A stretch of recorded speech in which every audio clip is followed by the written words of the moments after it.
training. Oh, she's here. Oh God, no. Hi, good morning. I'm going to be covering airspace. I kind of piggybacked off a presentation from last year, so pretend that says 2015. So we'll do a quick review of national airspace. For those of you that have a license, this is something you are expected to know, so I'm not going to spend a great deal of time on it. Hillsborough Airport stuff, I'm also going to get into. I don't know if some of you have noticed, but if you look out the window, you see a nice blinky X-way over there. We have built a new runway at Hillsborough, and that's going to dramatically change some of the flying that goes on around Hillsborough because we have new airspace and this, that, and the other, so I'll cover that a little bit. Practice area, how this all interacts with gliders, airplanes, helicopters, where they go, where they like to hang out. A couple of the alternative airports around here and what those look like for landouts. Landing to the east, just kind of where the pattern is and compared to the Delta airspace. Otherwise, I think we can beat that dead horse.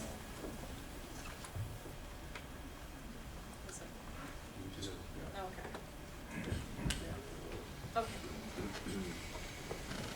All right, National Airspace Review. This should all look familiar. You guys know where D airspace is and the rules associated with it, and Echo airspace. What airspace is North Plains in? Echo. Yeah, there's an extension area that comes off of the Hillsborough Delta, which means we are in controlled airspace at Hillsborough, or not Hillsborough, I'm sorry, North Plains, and we need to mind the weather accordingly. Any questions on any of that so far?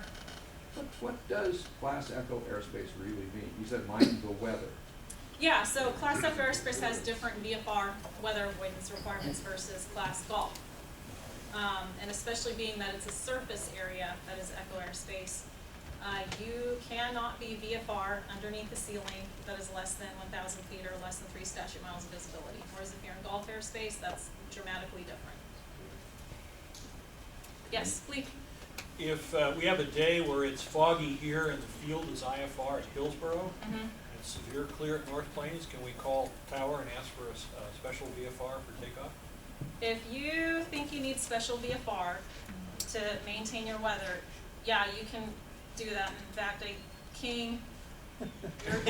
you guys did that to me once, and that was just a coordination nightmare. But yes, you legally can do that if you need it. That being said, if it's severe clear at North Plains and you are not going to be departing or landing at Hillsborough, the weather at Hillsborough does not dictate use of that extension area. If you can maintain VFR and you can determine that since you are in an uncontrolled airport, you're good. So the whole having to follow what the official weather at Hillsborough is, that is landing and departing at Hillsborough. So that's where that comes in. It's kind of a little bit of a nuance. Okay. I know it's kind of hard to see. Hillsborough, the Delta airspace, North Plains is up here, so we're pretty close to it. We are within that extension area. So that's where all the 1-3 approaches go right over the top of this. Opposite direction operations are occurring again. Some of you recognized last year that that got turned off. We are allowed to do it again. We have a whole bunch of rules we have to follow as we do it.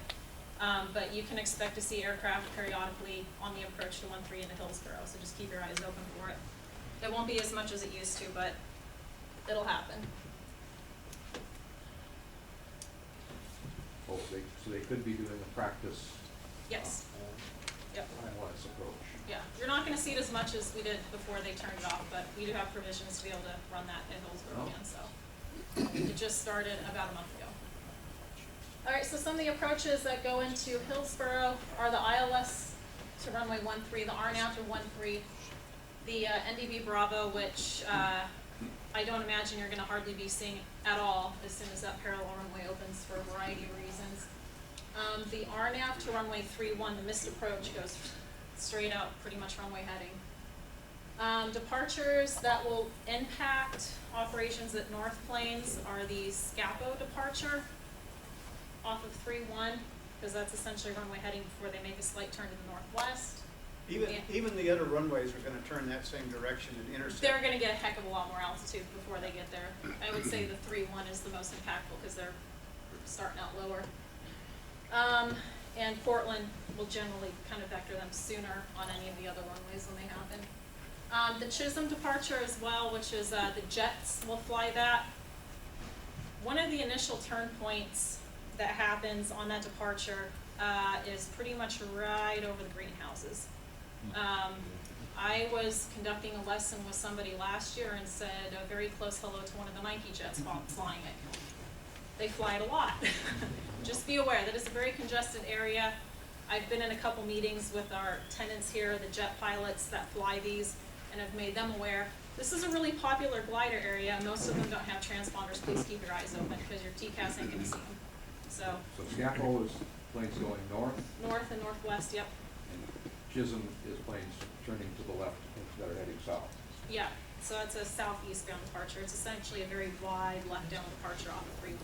So, Vanessa, how high they are over at greenhouses? They will usually hit that milestone, and each jet is different, and their performance characteristics are different, but they'll typically be right at about 3,000 at that point. Some of them can blast out a little quicker than that, but if approach for some reason is needed to restrict their altitude, they might level off at 3 and stay there for a bit. It's not uncommon. So be aware that gliders and jets do get at the same altitude, kind of in the same place, quite often. Is 3 the lowest? 3 is the lowest you'll see them stop at because of the minimum vectoring altitudes in the area. Now, if they're slow to climb, they might be at 24 getting to 3 in that area. They typically go a bit quicker than that, but it happens. And from there they head south, right? The Bernie departure will continue south. Chisholm continues southeast. So there's pictures on here. I'll show you where they're at. Someone else had a question? Yes? So that turn point is H-E-T-A-T? P-TAP, yep. Okay.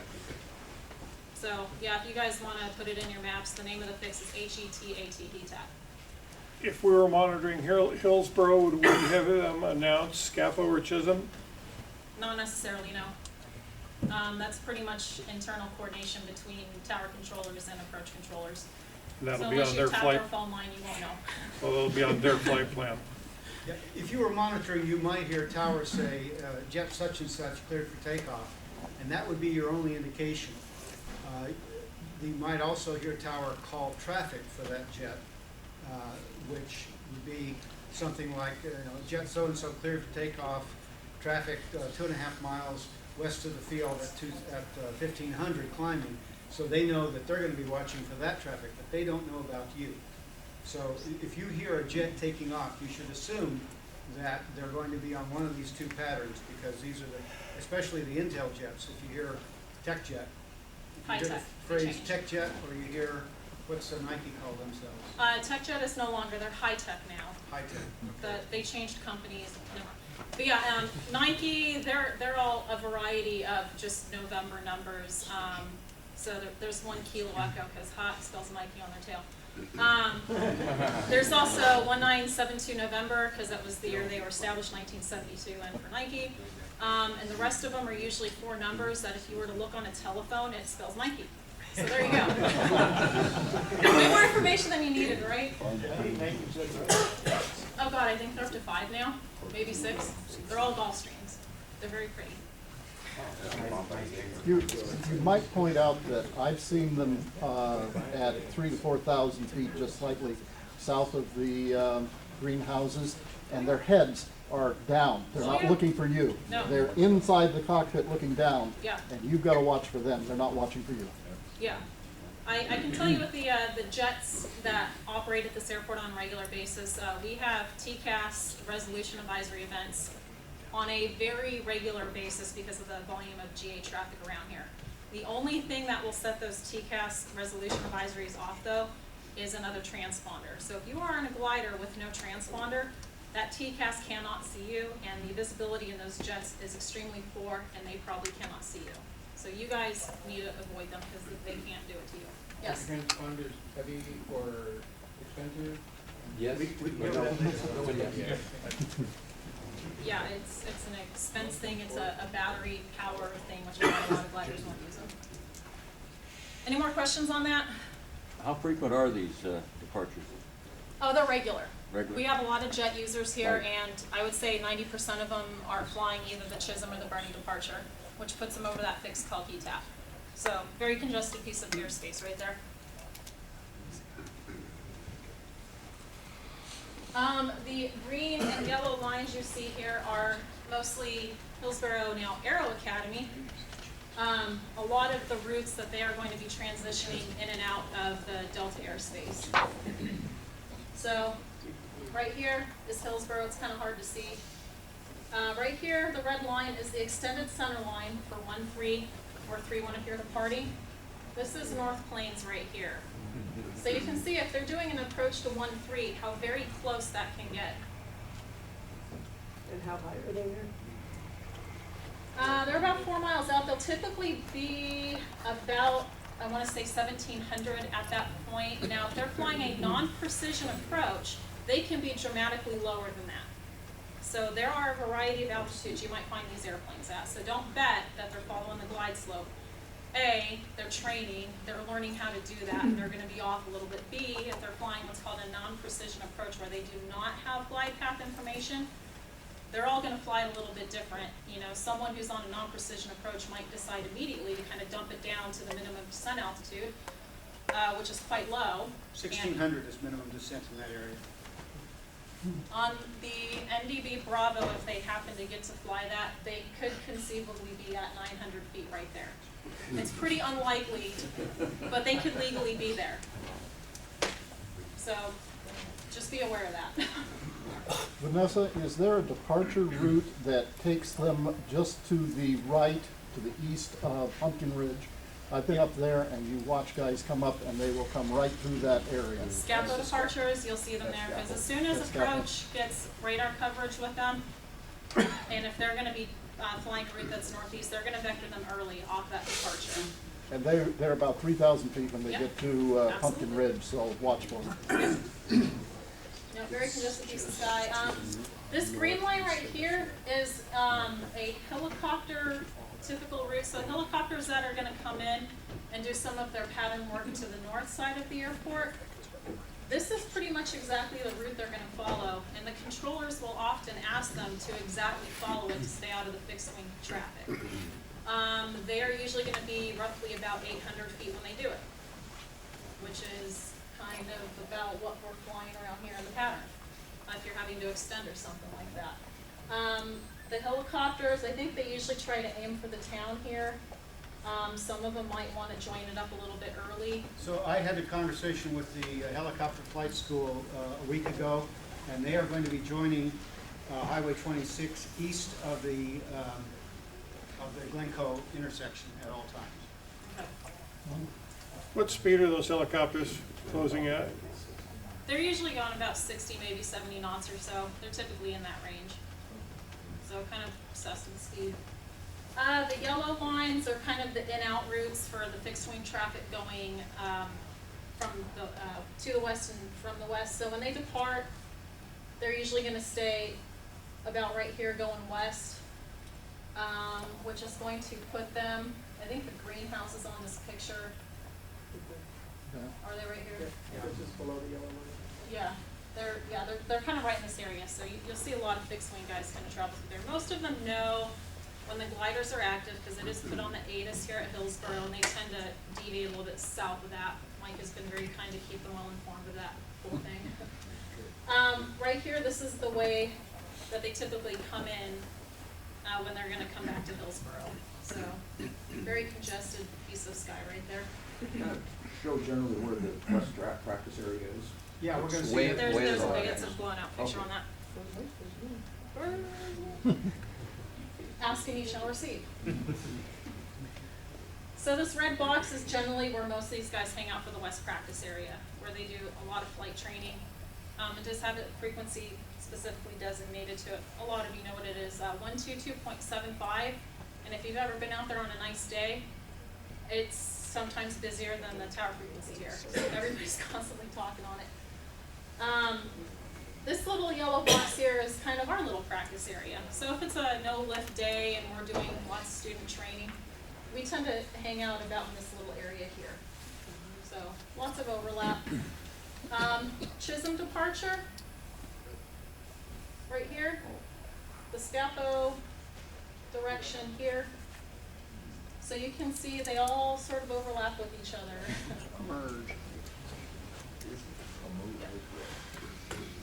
All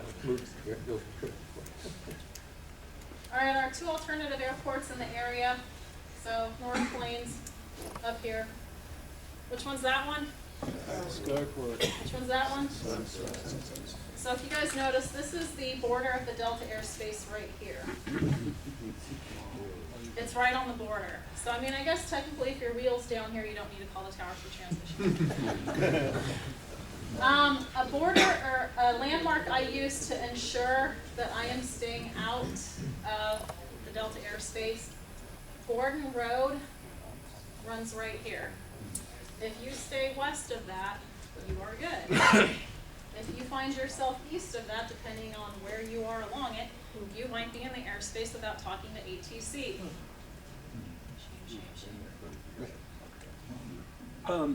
Is Apple, are they still using Apple Valley, or is that a no-no this year? We had a few landouts last year. No, they're okay with that. Yeah, the gliders going there, they don't necessarily care about too much. It's when the tow planes show up, that's what irritates the neighbors. So, No, it's actually one yard. oh, that's good. Hey Vanessa, You do want you us see to- gliders on a radar? I'm sorry? You have radar now here, right? No. There is radar that the tower uses. It is a long-range radar, which means it needs a transponder in most cases to see targets. Gliders in general throw out a very poor primary return because they're small and most of them are not metal. So even if we had an approach radar here, if you have no transponder, that radar in most cases has a hard time seeing your target. When you're thermaling, because your ground trap is almost zero, it'll filter it out. And when you're not turning, your profile is small enough that it'll be intermittent on picking you up. So I personally think it's a worthwhile investment to get a transponder and use it, because you become much more visible to the controllers to call traffic. TCAS sees that transponder and will stay away from it. It's a very worthwhile thing if you're interested in doing it. It doesn't show much below 2,000 either, does it? Oh, yeah, No, it does. The long-range radar actually gets to about 800 in most cases around here. So it's, yeah. It's actually, where is the radar? It's coming from somewhere else, right? It's not coming. The long-range radar is out west of Salem. It's quite a distance away. The Portland ASR, which is at the PDX airport, out by North Plains will not see below about 2,500. I have a transponder, but with 3 batteries in the plane, it will drain all 3 in 3 hours. Oh, the newer ones over there. Newer ones are better. Yeah. Yikes. Well, and that's, I mean, that's where you want to know where you're likely to have issues of traffic. You know, maybe you use it only in certain spots. And Yes. possibly stupid question, you use radar reflectors in sailboats. Can you put aluminum foil inside the airframe at all, or not? You could, it may or may not help. I mean, it's more of a size issue than a material issue, so. So your radar sees transponder, inquiry transponders, and it sees the returns, but it also sees the primary targets. Yeah, so I'm not going to get too much in the weeds on this, but the way radar works, there's 2 different systems on a radar. There's the antenna that sends out a signal and literally bounces it off of whatever it hits and times out that return and says, okay, it's at this range. There's also another antenna on it that does what it calls it interrogates the transponder, says, where are you? And the transponder says, here I am. And that comes up on the radar as what we call a beacon slash. So, but yeah, that's how it works. That's right, I did not. Okay, landing to the east. So the blue pattern is the one we typically fly to land on 2-7. The red line here, the downwind's not depicted, but if you're going to stage on a 45, Gordon Road is right here. So if you find yourself much further east of that, you're probably in the Delta airspace without talking to ATC. So you're probably going to be wanting to enter your downwind, maybe a skosh that way, and like the previous folks were saying, you're not going to find yourself on downwind for that long. But that's kind of how it looks. That's the wall of don't go into the Delta. And I think that might be all of it. Okay, so just a quick word. With this new runway being built, the airspace is going to kind of get divided in half, which means some of the flight patterns with the fixed wing and the helicopters are likely to start looking different. And as we are still working on our procedures, I still don't know exactly what those are gonna look like.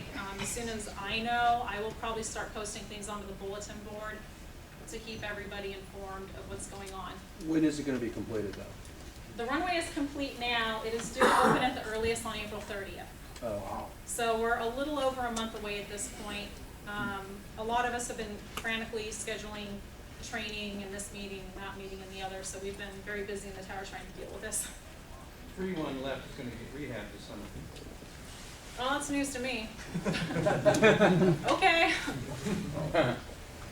Pretty significant difference in jet traffic. Yep, it sure would be. Yeah, I don't know what to be like. But anyway, you might see more folks kind of flying straight out before they turn north, because they can't be crossing into the path of people operating on the north runway. There's a lot of things that are likely to come up that we have not foreseen yet, so just really keep your guys' heads on a swivel, and airplanes are all over the place. Any other questions? Excellent.